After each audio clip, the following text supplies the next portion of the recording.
Hello and welcome again to YouTube mom channel. आशा है आप सभी अपनी प्रेगनेंसी को खूब एंजॉय कर रही हैं। अगर आपकी डिलीवरी हो गई है या होने वाली है सो ये वीडियो आपके लिए बहुत ही यूजफुल होगा, क्योंकि आज हम कुछ इंपॉर्टेंट टिप्स जानने वाले हैं। बेसिक बातें हैं लेकिन कंफ्यूजन बहुत ज्यादा रहता है, करना है कि नहीं करना है, कैसे अप्रोच करना है। तो जो गलत चीजें हैं उनको छोड़ देना ही उचित है। जो सही तरीका है वो आपको फॉलो करना चाहिए एंड वो आपके और आपके बच्चे की सेहत के लिए बहुत जरूरी है। सबसे पहला जो बात मैं आपसे शेयर करना चाहती हूँ वो ये है कि जैसे ही डिलीवरी हो जाती है उसके बाद महिलाओं को ब्रा नहीं पहनना चाहिए। नहीं मालूम कि ऐसा कौन कहता है, लेकिन ये भ्रम लगभग सब जगह है। महिलाओं का ब्रेस्ट टिश्यूज से बना होता है। अगर आप उनको सपोर्टिंग ब्रा नहीं पहनेंगी तो टिश्यूज जो है लूज हो जाएंगे और आगे चल के आपको प्रॉब्लम होगी।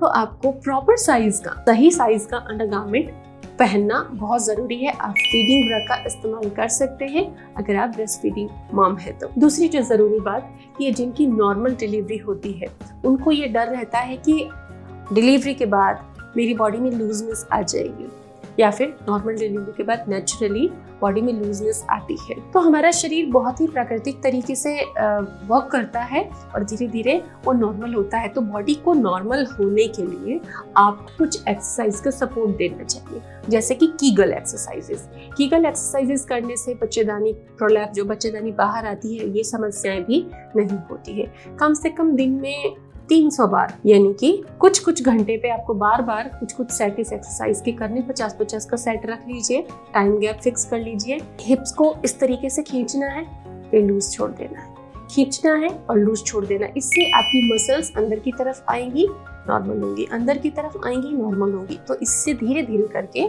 कम से कम इसे 1 से 1.5 महीने तक फॉलो करना है।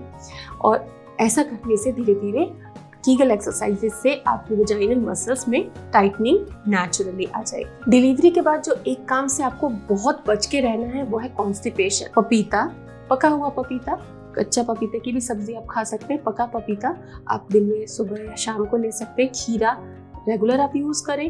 फाइबर वाली डाइट लें जिससे कि आपको कॉन्स्टिपेशन ना हो। कॉन्स्टिपेशन डिलीवरी के बाद होना बिल्कुल भी गलत है, नहीं होने देना है।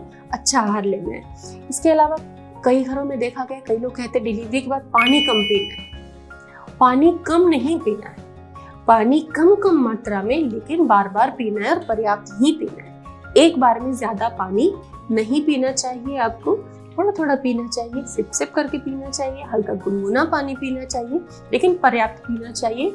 जितनी प्यास लगे उतना पानी जरूर पीना चाहिए। पानी की मात्रा को कम नहीं करनी है।